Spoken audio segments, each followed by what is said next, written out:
Friends, it's me, Jason Hall. We're talking about assistantships. So thanks for joining today. Assistantships is a very, very important topic if you are going into graduate school. So let's make sure we're all on the same page when we say graduate school. So there's undergraduate, then graduate. So bachelor's, then graduate is master's or even a PhD program. So graduate and PhD, those are lumped for graduate programs. So we're talking about graduate programs specifically. So if you are getting a bachelor's right now or looking at getting a bachelor's, you still listen because this stuff will be important and will be helpful in the future. Maybe not right now, but in the future, yes, absolutely. So let's get right into it because this is an important topic, one that we get a lot, especially at graduate fairs. Because also there's specific countries that I go to or my team goes to where there's a lot of people that are asking for full tuition scholarships. So if you do want a full tuition scholarship, this is how you get it done. It's at the graduate level. Okay. So let's talk about what is an assistantship. So an assistantship is where you work for the school. In exchange, they'll cover your tuition, or they might cover everything, your tuition plus housing. So an assistantship is basically you working for the school, but you're working under a specific professor. So there's two types of assistantships. There's a research assistantship, so an RA, or there's a teaching assistantship, a TA. So an RA, what you're doing is you're helping a professor do research. This is important for the professor because they do research. Some universities have a requirement that their professors publish a certain number of papers in order to keep their job, basically. So they'll have to publish a certain number of papers in order to keep their job. So what you're doing is helping that professor do research so that they could build their experience, build their number of published papers, and keep their job. So what you would be doing is very, very important. So you'll be helping them do research. So an RA. So there may be some travel involved with it. There may be, there's a lot of research involved with it. So RA, those are very, very good. And RAs are typical for subjects that require a lot of research. So like engineering, science, health, not so much business, but everything else, yes. The second type of assistantship is a TA, a teaching assistantship. So this is just like what it sounds. You help a teacher, you help a professor either teach a class or do administrative work as they teach the class. So like grading papers, preparing labs, stuff like that. So TA. Sometimes for a TA, you'll be asked to teach an undergraduate class. There are some major universities where that's what they do for undergraduate professors is they'll have people who are working on their master's or their doctorate teach undergraduate classes. So let's say, well, heck, I had a statistics teacher. Great teacher, definitely knew their stuff. They taught statistics, but they weren't a certified professor. They were someone who majored in math in statistics as a bachelor's, and they're working on their master's for statistics. So they're teaching undergraduate statistics classes in exchange for tuition. So TA and RA. So either help with research or help teach classes. Both ways you're giving value to the university. You're helping the university. And so in exchange, they will give you something in return. So what is that? Glad you asked. It's a scholarship. So again, this could be up to full tuition scholarship. So how big of a scholarship will you get for being a TA or an RA? So how big of a scholarship will you get for having an assistantship? It could be a part tuition because those exist. So it'd either be part tuition, so like let's say half tuition. It could be full tuition. So that's where honestly you don't even get a bill for your tuition, like it's all covered, or tuition plus what we call a stipend. So a stipend is money. They're designed to cover things like living expenses, rent, books, stuff like that. So you might get a tuition plus a stipend. It really depends on the university, and it depends on the size of your assistantship, the scope. So for example, if you're teaching, let's say, one class a semester, okay, that might just be a part tuition scholarship. If you are helping a professor publish a paper, that might be a full tuition scholarship. If you're teaching, let's say, 2 classes, that might be a full tuition plus a stipend. It really depends on a couple factors. And again, the biggest factor is how much are you contributing? So will you be doing a ton of research or just a little bit of research? Are you teaching a lot of classes or just a couple classes? Another big factor is honestly your qualifications. Are you super well qualified and like a budding expert in that field? So if you already have a lot of experience, great. Then chances are they'll put a larger scholarship at you. So make sure that you are a shining star, as bright as possible on that subject. But then also make sure that you apply and get that scholarship early. We'll discuss that here in a bit. But again, we hear, can I get a full tuition scholarship? We get that a lot. We hear that a lot. And at the undergraduate level, it's very, very, very rare. But at the graduate level, master's and PhD programs, it's more common. And this is what we mean by a full scholarship. It's an assistantship. So it could cover a lot. So the question, and honestly, this is where we'll probably spend most of our time talking, how do you get an assistantship?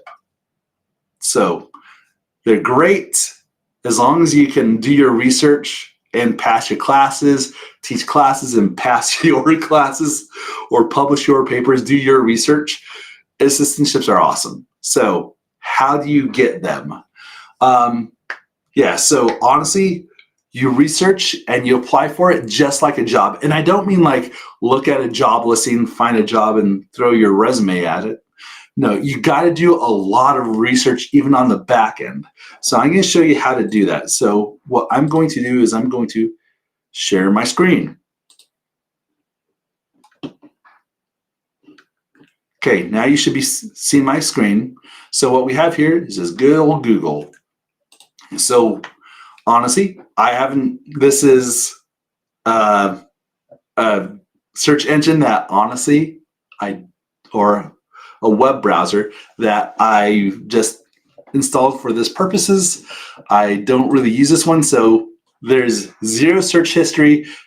All of this stuff is honestly just trending right now, everything that you're looking at right here. So this is a brand new search browser, so it knows nothing about my search history or anything. Okay, so what I'm going to do is I'm going to act like I want to get an assistantship at, let's say, just because they do a lot of research, not saying I'm shooting for one here, but UC Berkeley, and let's say I want to do AI. Let's say I'm interested in AI. So one of the things you could do is go to Scholar Google. This is a search engine where you could look up published papers. So UC Berkeley, cool. So there's a bunch of research that's published from UC Berkeley. Okay, cool. Okay, then artificial intelligence. Great. Here's everything that's published from UC Berkeley with AI, artificial intelligence. Okay, you see stuff from 93, 2000. Okay, let's say we want to say since 2003. Okay. What we're doing right now is we're looking to see how important is that topic to the university. Because what you want to do is you want to do research on something that you're passionate about and something that you want to have a career in. Because let's say you are passionate about artificial intelligence. Great. You want to get an assistantship where you are researching artificial intelligence. So you don't want to end up going to a school where they don't do AI, but they do solar electricity, because that's cool. You get a full scholarship anyways, but it's not your passion. and it's not your area of expertise, and it's not going to line up in the job that you ultimately want. So try to get an assistantship doing research or teaching the class on something that you are indeed passionate about. So if it's AI, great, go at it with AI. And so what we're trying to do here is, again, see how important that topic is to that university. But then also on the side, you're looking to see what professor you should be emailing. And so, okay, so you got this workshop, Artificial Intelligence for Isotopes, great, published in 2003. Emperor's New Clothes, location promising. So that's also UC Berkeley, machine learning, great. Everything looks good. So then what you could do is, I don't want to make a lot of work for an individual professor, so I'm not going to click on here and I'm not going to look up their email addresses, but I'll tell you overall what you do. So what you do is you click on the article, read it, make sure that they're indeed publishing about the part of artificial intelligence that you're interested in. But then you look to see, okay, who published this paper? And so then you look to see what professor is attached to that paper. So there should be a professor at UC Berkeley that's attached to this paper. What professor published this paper? So then you could look up their email address, then you could email them an introduction. I recommend making it personal. Don't spam professors because they'll just block you, but really personalize it and really be sincere. That is the key right there. And so just to show you that this works for any program, so we are looking at UC Berkeley Artificial Intelligence. Let's say you want to do UCLA's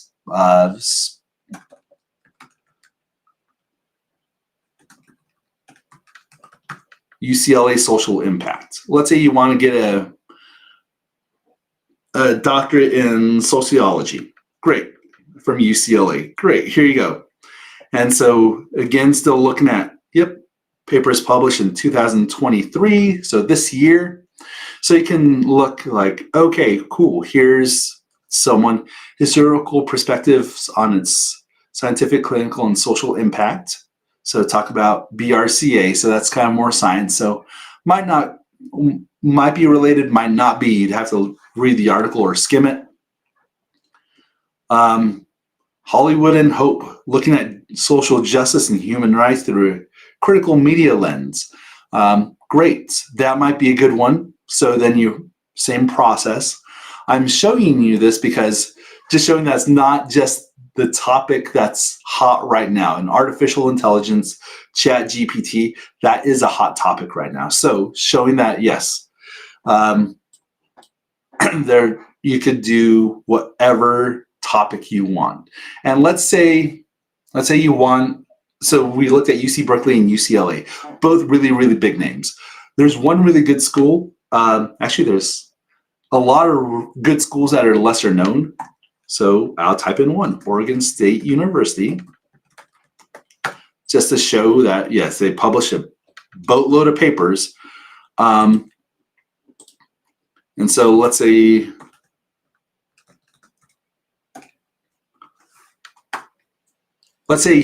you want to do nuclear engineering. So a not very popular topic at Oregon State University, a great school, not super popular like a UCLA or UC Berkeley, Stanford, Harvard level, but still a really, really good school. So from here you could see, okay, cool. Even Oregon State is publishing a lot of papers on nuclear engineering. So then again, you could do some research, you could see who's publishing these papers, and you could send them a sincere email of introduction. One thing that helps too is having people who would understand your perspective or people you can relate to. So job interviews in general, mostly what you're looking for is showing that, yes, you know your stuff. So you can indeed do the job. You're a team player, so you're not going to be toxic, but you really contribute to the group. But also that you're cool. You can make friends with the person that would be your boss. So what you want to do here is, if there's let's say you're from Korea, great. As you're doing your research, it's not needed, but it definitely helps if the professor that you're looking at is familiar with Korea, like they're from Korea, they've done research in Korea. And so I bring that up because, one, it's important, but second, like right here, we're looking at a couple professors, presumably from China. Last name Ma, last name Zhang. Okay, great. So if you happen to be from China, you can reach out to them, be like, hey, that's awesome. I'm from China. I'm passionate about nuclear engineering, and I was admitted to Oregon State. Can I study under you? So that is one way to go about it. So you Scholar Google and do your research, find the right professors, find the right university. And so this is stuff that you should be doing like a year and a half before you apply. So, or even a year before you apply. If you're doing it last minute, that's fine. I'm kind of curious. UNLV hospitality. Because UNLV is a great school for hospitality management. And so I'm just curious if they publish papers on it, and it looks like they do. So if you want to get a PhD, a doctorate, or a master's in hospitality management, yeah, you could do some research on it too. Yeah, they have a fantastic program. Actually, I'm even recommending that program to some family members to go to Utah Valley University for hospitality management, and then UNLV for a master's in it. So yes, you could use you could use Scholar Google. If you're looking at Google in general, the way that you would do that, let's go back to Oregon State University,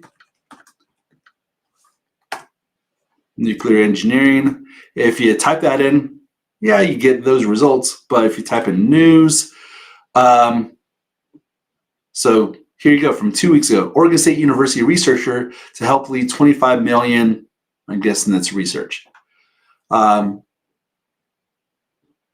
an OSU professor is leading efforts on making nuclear world safer. Awesome, good for them. And so you can do this type of research to see, or you could use Google and then news to see what that school is doing for research. One other thing that you could do here that's a kind of a cool trick.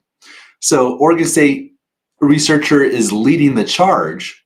What that means is there may be other universities, other professors from other universities involved in that research. So let's say it's Oregon State University leading the charge, but then let's say Michigan State is involved with that research, or a professor from Michigan State is involved with that research.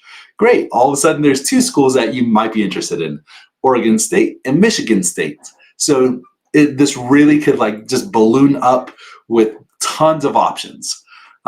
So that is awesome. So yeah, that's how you do your research, and that is how you identify what professors to reach out to. So you reach out to the professors. There are I've seen that some universities that when you're applying for admissions in the graduate program, so again, a master's or a doctorate, it will ask, are you also applying for an assistantship? Like yes or no. You just click yes. Then it'll ask for a couple things. It'll ask what field or area do you hope to do research in? So then that's where you type in like what you're passionate about. So statistics, nuclear engineering, marine biology, whatever it is, you put in whatever you're passionate about.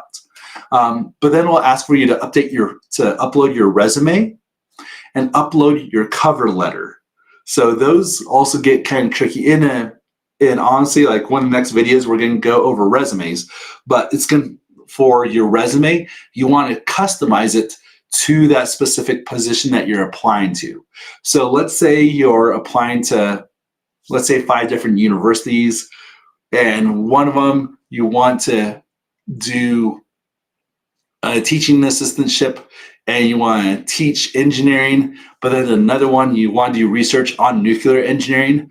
Okay, those are different enough where your resume should be customized for what it is that you're looking at. Same core details, like same work positions and same education, but you could change what you're highlighting to be different. So, so for example, with the teaching one, you might want to highlight your experiences where you've ever been a tutor, where you've helped teach classes, where you've helped your classmates understand the topic. Where with the research one, you might want to highlight your research. So you really should customize your resume. So put that in there. But then in the statement of intent, like the letter from you to that department, to that chair, to that individual professor as to what you bring to the table, make it 1 page in length. Start just like a cover letter, like you're applying to a job. And what you want to cover are a couple things. You want to cover what sets you apart. So your background, who are you? They want to know who you are and as a person. So what you are. Then talk about your expertise on this topic. So you can talk about your expertise when it comes to research. Why are you passionate about this? So go into detail specifically about that program and about that professor. So let's say it's Oregon State University Nuclear Engineering. You can say, I read your research paper I read this research paper that you published, and it was inspiring. It was fantastic, and I'm passionate about the same thing. And then go into what that means or what you mean by that. So you have to put together a cover letter as well. So that takes some time. And so honestly, it's going to take about at least half a day to apply to each program. And you should put your best foot forward. So get good grades, good test scores, research, find the right person, the right professor, reach out to them. So it is a process. So when do you apply for an assistantship? And when will you know if you get an assistantship? So when do you need to apply for an assistantship? So universities try to get their assistants lined up for the next year as early as possible. So most universities have an August or a September start date. So for those assistantships starting on those dates, they'll try to get them lined up by February at the latest, so way far in advance. So you have to, again, this is why I said a year and a half before you start is when you're supposed to start doing your research. So you want to apply as early as possible. So a year and a half before the program actually starts is when you want to apply. So as early as possible. Also, you want to apply or reach out for an assistantship after you're admitted. So what I mean by that is, what that means is you first apply to the university, get admitted, and then once you're admitted into the university for academics, then you're viewed as not that high of a risk, because the last thing a professor wants to do, because I have seen this from time to time, where a professor wants a student for an assistantship, the student applies to the university and doesn't meet the requirements, it gets denied. All of a sudden, that professor wasted their time on a student who would not be admitted. They all of a sudden need to find a replacement, like a new assistantship last minute, and it's just a bad situation for everybody. And so professors who are on the ball, I should say, try to get it done earlier. So what that means is you are applying to the university for admissions as soon as the application comes up, meaning anytime between September and November. that's when I would recommend applying for admissions to the university. So between September and November, you're applying, get admitted, because usually at the graduate level, usually it takes up to 3 weeks to get your letter of admissions. So then once you have that letter of admissions in hand, then you can reach out to that professor and be like, hey, I would love to work with you. Or you can reach out to them after you applied. That way you're on their radar. You can be like, hey, I would love to work with you as an assistant. So the timing of it can be tricky, but it is good to reach out to the professors earlier and get on their radar. So the way that you reach out to a professor individually at any point, again, you could easily find their work email address. Never email their personal email. That looks weird. So either send an email, a letter of introduction to their professional email. So at ucla.edu, at ucberkeley.edu, at whatever.edu. So send them an email there. That's ideal. The next one that's borderline okay and not is LinkedIn, because LinkedIn is professional, so it's not personal. So if you find the professor and you just cannot find their email address, first of all, I'd say call the department and get their email address. But otherwise, you might be able to find them on LinkedIn and then send them a really, really quick message. And when you reach out then, you're not like, oh, here's all my research, boom. Like you're not just dumping all of it on them. What you're doing then is you're just doing a really quick introduction, be like, hey, I'm so-and-so from Korea, from Japan, from Kenya, wherever. I'm highly interested in doing research in field, nuclear engineering. I read your paper on, I read your published paper, then you say the name of the paper, and I'm highly interested in being your assistant. I'm applying for admissions at your university. I expect to be admitted, and I would love to work with you in an assistantship capacity. Do you have time to talk about this really quickly? Like something like that. Professors are most of the time like very, very nice. They might not always be the most prompt when it comes to emails, just so you know. Professors have a lot of strengths. Sometimes responding to emails quickly is not one of them.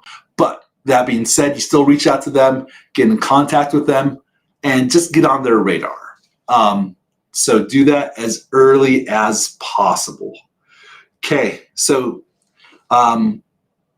great. So that's what I wanted to cover today. We'll do a recap here in a second, but there are some questions coming in. So one of the questions is, for finances, do you still need to show a year's worth of finances to get your visa?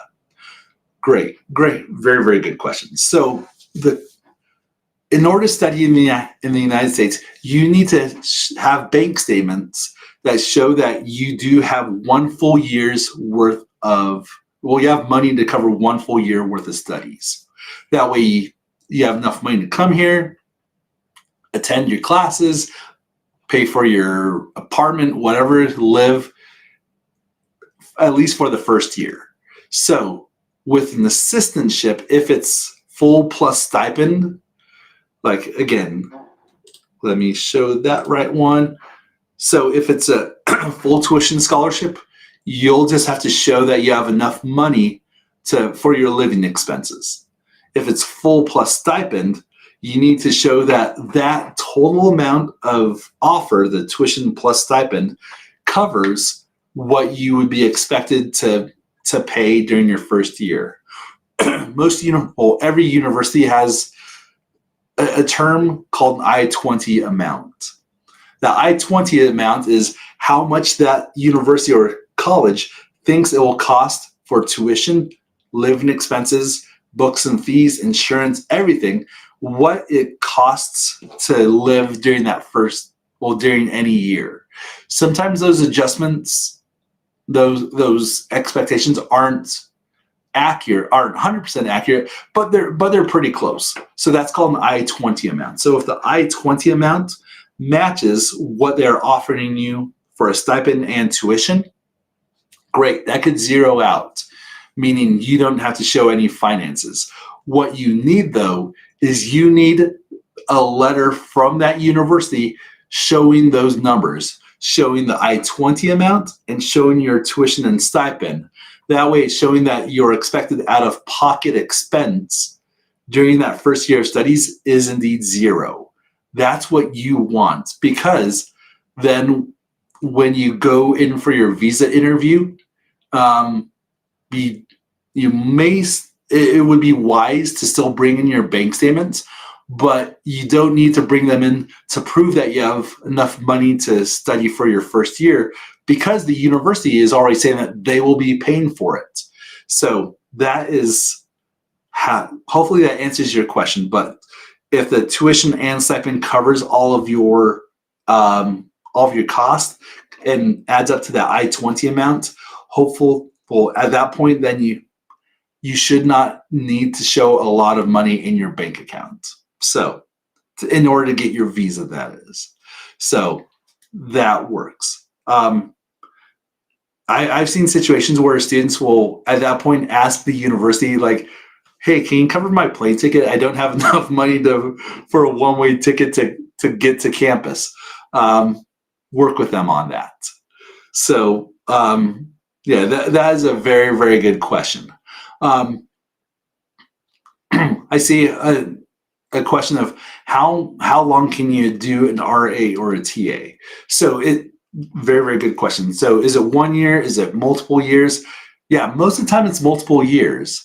The only time it will only be 1 year is if you're not good at your job. So for example, let's say not you, but let's say somebody gets a teaching assistantship and they just like don't show up half of the time.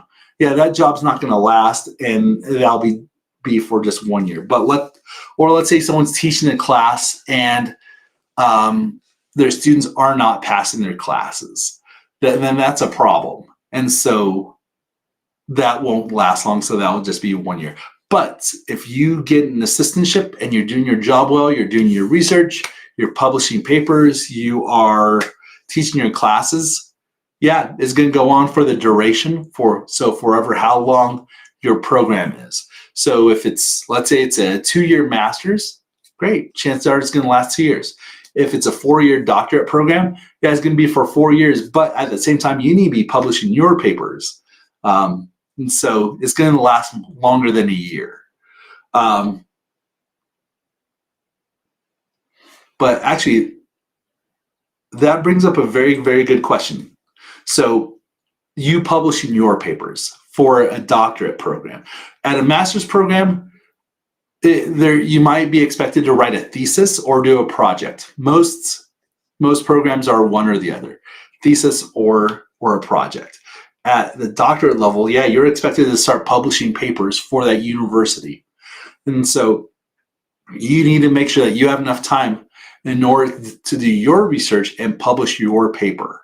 And so, but a lot of time that research, that publishing is done in conjunction with that professor, which is actually a good thing because you also want to be attached to their name. So for example, let's say Professor Christensen is doing fantastic research on your area of expertise or your topic. Yeah, you publishing papers with them will make you look good. And that's true with all universities. Let's say you're working at one university, but there's someone from another university that's prestigious who you want to work with. Yeah, that happens all the time. So yeah, you could absolutely do that. Okay, one last question is, can you do research at the undergraduate level? Funny enough, actually, yes. It doesn't happen too often, but let me talk about one specific school where this happens a lot. Okay, so first of all, the difference between colleges and universities, the biggest difference, honestly, is, excuse me. That was a cliffhanger. So the sorry, when it comes to assistantships at the undergraduate level, a college is a four-year institution, meaning they offer bachelor's degrees, where a university offers bachelor's plus a master's degree, or PhD. So they offer a graduate program. That's almost always the case. Okay, so if you're at a college and they don't offer graduate programs, yes, you could get an assistantship. Even at some universities, you could still get an assistantship, but you need to be dang good at what you do. So the college that I was going to mention that does a lot of research is one in Michigan. It's a private college. It's called Hope College, just Hope College. They're a great school. They do a ton of research. Beautiful campus. I've been there before. Great people. It's a Christian campus, super safe, on a lake, small town, Michigan. Great school, great campus. They do a ton of research. And so there at the undergraduate level, you get involved with research. I'm kind of laughing to myself because honestly, their biggest selling point, they have a lot of really good selling points, but their biggest selling point is their acceptance rate to Harvard is ridiculous. Like, it's like something like 90% of their students get into their first pick for graduate school, which includes students choosing to go into Harvard. And so, okay, if there's an acceptance rate from Hope College going into Harvard of above, heck, anything above 10% would be good, but it's above 50%. Like, that's dang good. So if you want to get into Ivy League, Hope College might be a good school for you. And so there you could also get involved with the research at the undergraduate level. So Hope College is a very, very good school. But other than that, if you are looking at doing research and gaining an assistantship at the undergraduate level, it never happens during your first year. Like, it's just not going to happen. During your first year, you're never going to get an assistantship. It's going to possibly be years 3 and 4, possibly, if it does happen. So assistantships are awesome. Again, they're full tuition, or they're where you teach a class or do research in exchange for possibly full tuition plus a stipend. Absolutely get after it. They're awesome. When you're applying, apply early, get admitted first, and then ask for an assistantship, and do everything you can to get it, because honestly, that's a great way to pay for graduate school. So yeah, hopefully this has been helpful. If you have any other questions, feel free to email our team, admissions@brightered.com. And yeah, we'll see you next time. This has been fun. All right, take care. Bye.